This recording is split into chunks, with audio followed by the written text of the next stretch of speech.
Hey, it's Brett. This is Brett and Some Books featuring Flower.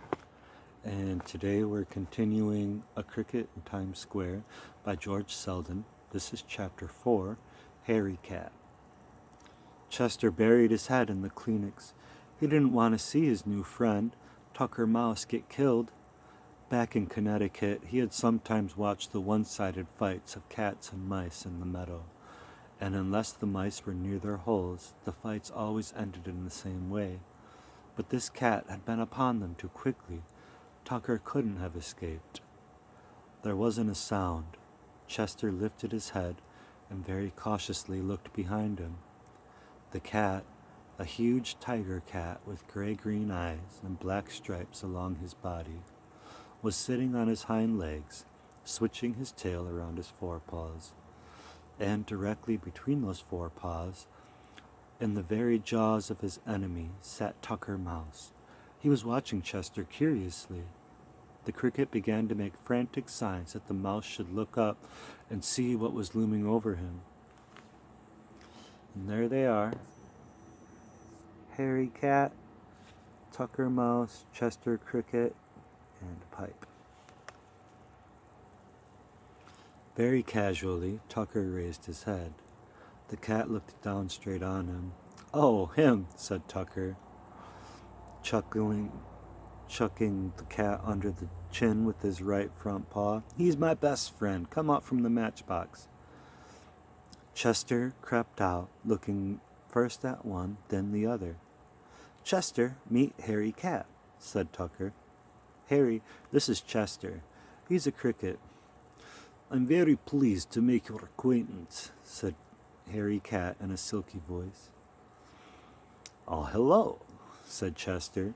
He was sort of ashamed because of all the fuss he made. "I wasn't scared for myself, but I thought cats and mice were enemies."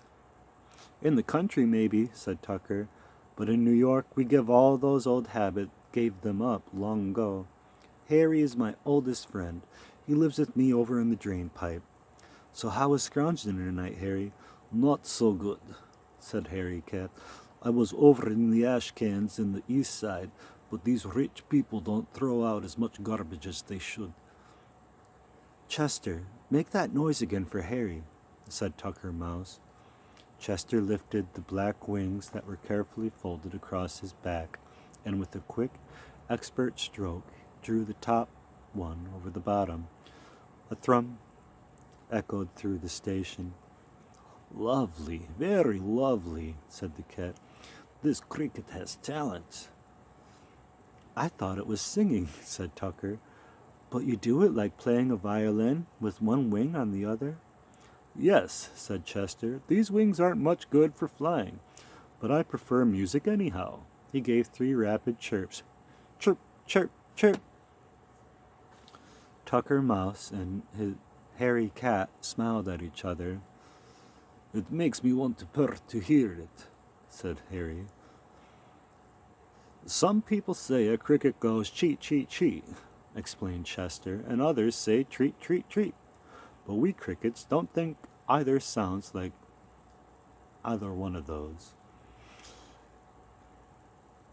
"It sounds to me as if you were going crick, crick, crick," said Harry. "Maybe that's why they call him a cricket." They all laughed. Tucker had a squeaky laugh that sounded as if he were hiccuping.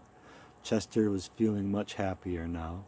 The future did not seem nearly as gloomy as it had over in the pile of dirt in the corner. "Are you going to stay for a while in New York?" asked Tucker. "I guess I'll have to," said Chester. "I don't know how to get home."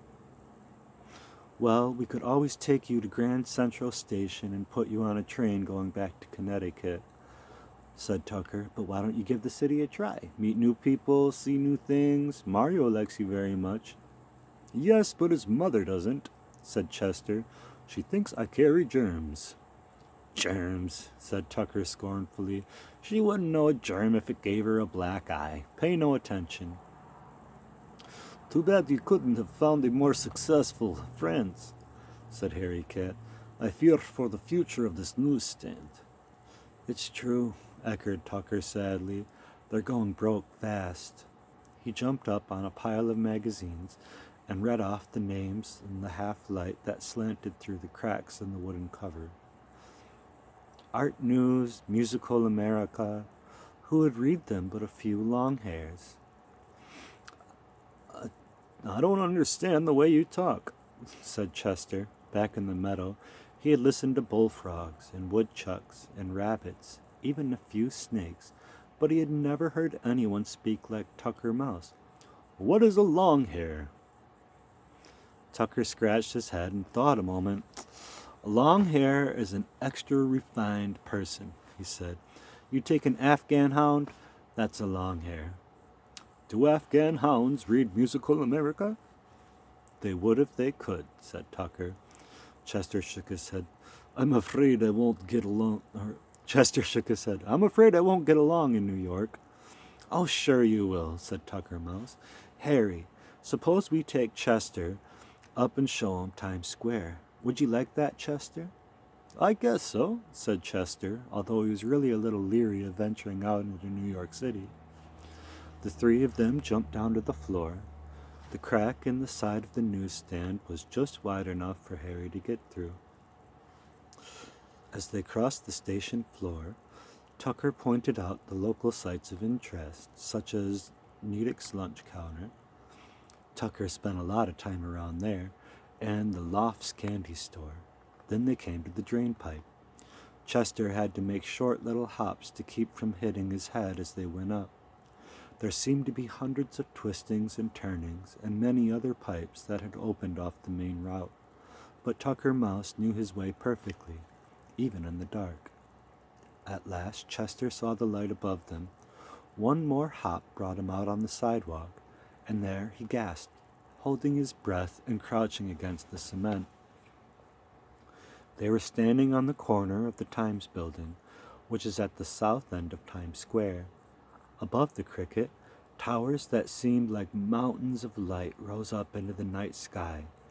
Even this late, the neon signs were still blazing. Reds, blues, greens, and yellows flashed down on him, and the air was full of the roar of traffic and the hum of human beings.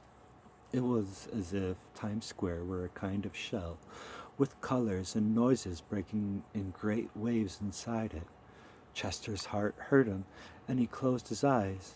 The sight was too terrible and beautiful for a cricket who up to now had measured things by the height of his willow tree and sounds by the burble of a running brook. How do you like it? Asked Tucker Mouse.